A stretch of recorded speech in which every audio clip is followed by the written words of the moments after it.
Tapi emang semuanya di situ kan? Osmosis juga ya? Nah, baik, selamat pagi teman-teman, saya namanya dokter perkenalkan nama saya Sarah Purwosoha dari MPPL 78. Hari ini,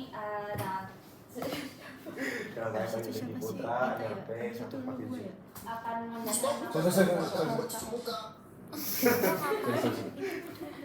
pertama apa itu sistem buffer. Jadi seperti itu kan penyangga, jadi kayak gitu dia untuk menjaga range dari pH kita.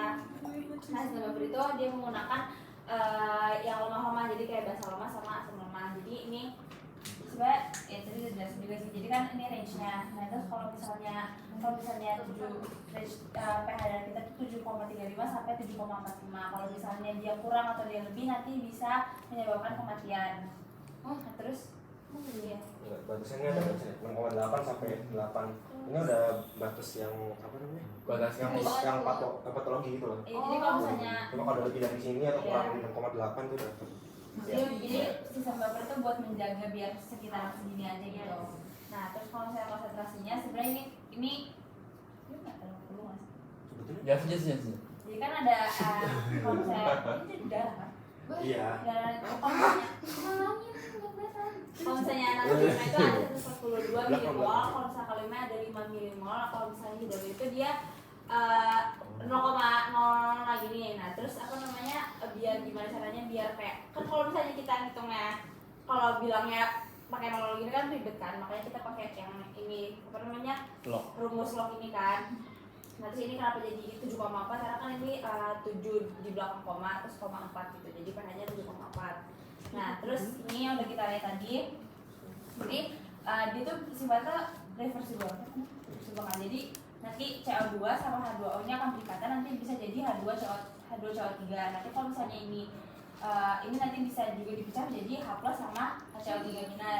Nah kalau misalnya CO2 sama H2O ini dia adanya di respirator atau di pulmo atau di paru-paru. Kalau misalnya yang H+ sama HCO3 ini ada di ginjal, nanti dia berkaitan dengan metabolisme kita. Terus ini ada jadi kalau misalnya CO2 sama laju metabolisme sel kita itu dia berbanding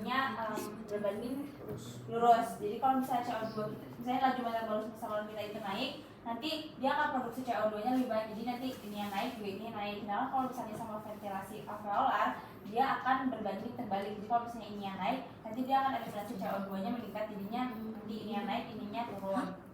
Nah sini kan tadi kita udah sempat membahas tentang asidosis sama alkalosis. Nah terus kalau misalnya asidosis itu berarti dia bersifat asam kan. Jadi kalau misalnya pH di tubuh kita kurang dari 7,35 dia bersifat asidosis. Jadi kalau misalnya nanti CO2-nya itu naik atau lebih dari 45 mmHg nanti akan terjadi respiratory acidosis. Tapi kalau misalnya HCO3-nya itu kurang, itu dia akan terjadi metabolic acidosis. Sedangkan kalau misalnya pH kita lebih dari 7,45 akan terjadi alkalosis, akan bersifat basah. Jadi kalau misalnya tembakan itu CO2-nya turun, nanti akan terjadi respiratory alkalosis. Kalau misalnya HCO3-nya yang lebih banyak, itu dia akan terjadi metabolic alkalosis. Ya. Kalau yang ini tadi yang metabolisme seluler, laju metabolisme seluler kan yang sel yang tadi udah disebut itu udah sih tadi yang pakai oksigen terus ngeluarin CO2 makanya produksi CO2 meningkat. Kalau ventilasi alveolar, jadi nanti di barang otak itu ada kemoreseptor center, situ ada kemosensitif area juga.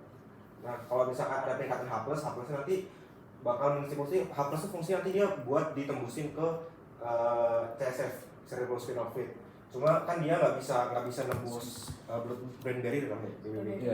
Nah dia nggak bisa tembus, yang bisa tembus itu CO2, makanya CO2 nanti yang bakal diproses dulu buat jadi H+, jadi CO2 ditembusin dulu baru bisa jadi H+. Gitu. Akhirnya dia responnya itu berupa ventilasi alveolar, jadi terusin nanti berupa ventilasi alveolar baru peningkatan ventilasi CO2. Nah.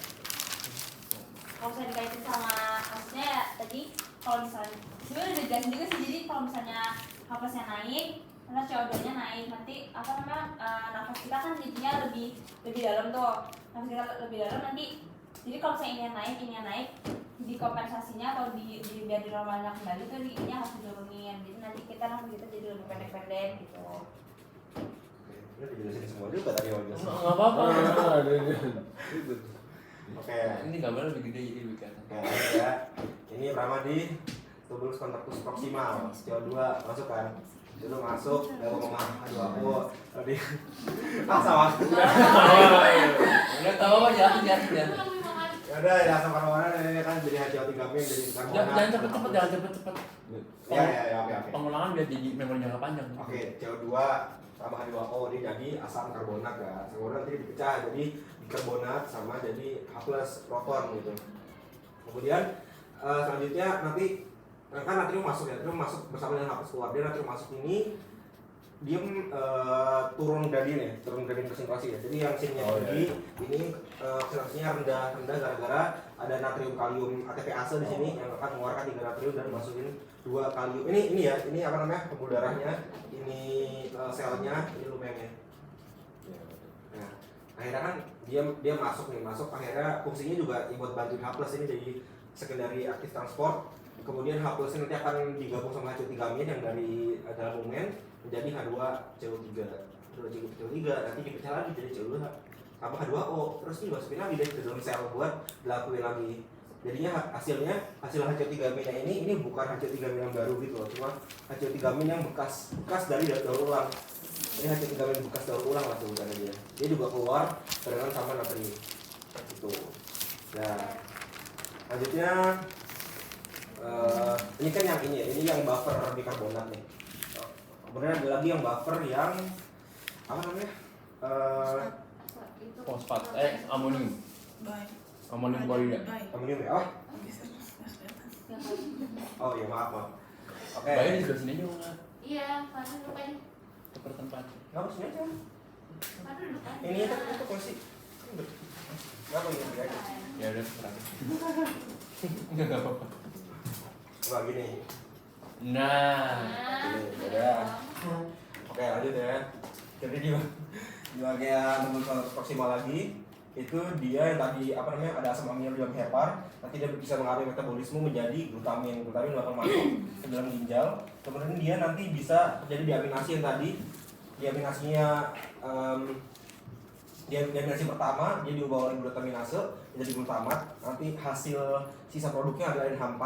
Yang ini kan tadi yang digabung sama yang H+ tadi ya untuk diasamkan NH4. Terus dia juga diaminasi lagi oleh glutamin dehidro apa sih? Ya itu lah lupa. Terus hasilnya juga NH4 juga. Nah kemudian ya enggak ya, jadi gas kami jadi alfa ketobutarat, kemudian dia ada oksidasi jadi 2H3. Nah ini nanti bisa dipindah ke bagian pembuluh darah. Tapi ini kan dia sama-sama H3 ya. Cuma ini dia lebih kayak pekat gitu loh. Jadi dia berfungsi buat jangka panjang, biasanya buat asidosis yang kronis gitu.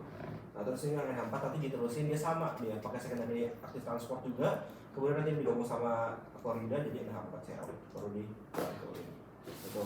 Kemudian yang bagian collecting duct atau ductus colligensens sama aja awal sama, jadi dua ini nanti dia dikeluarin, ini mirip juga ya.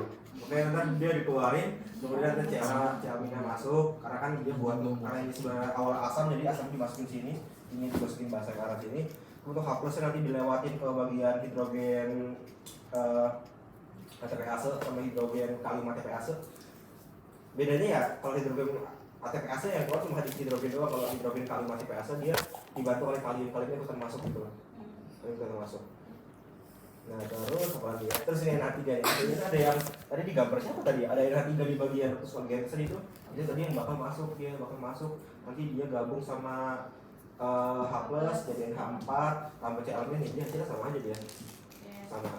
Nah, ini dia kan yang versi amonium ya. Kalau yang buffer yang bagian fosfat terjadi sama di ductus colligensens juga. Jadi hasilnya kan tadi ini anggap aja ini enggak ada ya. Ini cuma sampai H+ doang nih. Yang ini enggak ya misalnya. Ini enggak. Karena ini kan dari sini sampai sini kan ini yang amonium. Kalau fosfat kalau H+ sudah dihasilin, nanti ada NH2PO4 gabung sama H+ apa sini jadi NH2PO4 ini dia dalam bentuk yang tetraethyl acid. Jadi dia apa ya sebutannya asam yang kalau ini dia bentukannya ini bentukannya buffer asam kalau salah. Ini buffer asam nanti dia buat menetralkan gitu lah. Jadi menetralkan jadi biar enggak korosif sih gitu. Udah. Cara di sini tuh dari sini juga. atau dibicarain mengantar Kemarin kami selalu ada. Udah. Mau nanya. Bayu. Halo Mas. Oh Mas. Oh, jadi ternyata kan tadi kan pertanyaan yang pas aku organisasi kan NH4Cl itu apa sih? NH4Cl kan amonium chloride. Nah, ternyata Iya, ini iya. dia bentuknya kayak garam itu ya, putih-putih solid gitu. Tapi bisa larut dalam air gitu. Kalau NH4 plus doang dia sifatnya aqueous. Jadi sama juga larut di air juga. Ini apa sih? Natrium, hidrogen, fosfat ya? Nah, monosodium fosfat kan. Yang ini monosodium. Yang itu? Ini monosodium fosfat ya? Ini natrium hidrogen fosfat. Oh, parah. Oke. Ya, gitu dia. Mau nanya dong? Apa? Sorry. Tadi yang mana tadi lupa. Tadi yang glutamate itu dehidroksilase ya atau bukan? Gimana? Yang itu yang glutamate jadi alpha ketoglutarate. Iya. Oh terus mau nanya lagi. Itu tadi yang di blood brain barrier tadi kenapa dia perlu dikonversi dulu jadi CO2? Karena harusnya nggak bisa tembus. Dia nggak bisa ngelewatin blood barrier gitu loh buat ke CSF. Terus fungsinya CO2 masuk dalam otak buat? Yang bisa tuh CO2 justru. Makanya H plusnya apa? CO2-nya ditembusin dulu buat diubah ke H plus. Biar? Ya, biar bisa masuk ke CSF. Oh buat ke sinyal ini darahnya udah asam nih, asam nih gitu ya? Iya, buat sinyal lo H plus udah banyak. Makanya fungsi akhirnya nanti dia justru ningkatin ventilasi keluar. Makanya dia bisa ngeluarin CO2. Terus udah jadi maksudnya H plusnya diturun. buat kayak sinyal ke otaknya Iya. tuh lewat CO2 dulu, CO2 baru dulu. H plus. Dia effort dulu nih. Effort dulu ya, siap. Dia tembus-tembusin dulu nih. Siap. H plusnya cuma numpang. Kayak biasa. Ya kan? Bagus banget, gambarnya sangat simpel. Oh iya itu. apa itu gambar Kalau Ada nggak alasannya H plus nggak bisa terbiasa? Gak tau. lupa guys. Jadi tadi kan aku bilang ada yang difiltrasi ya. Tadi mau jelasin pokoknya.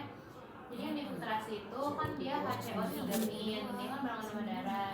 Nanti tuh dia ketemu H+ lagi, makanya tadi jadi H2CO3 dan tadi yang diubah jadi H2O sama CO2. Itu gara-gara filtrasi. ininya filtrasi banyak kan, variatif Iya, isinya ada banyak banget. Beda buku, beda konten. Beda buku beda yang difiltrasi. Udah. Udah. Emang ada nggak?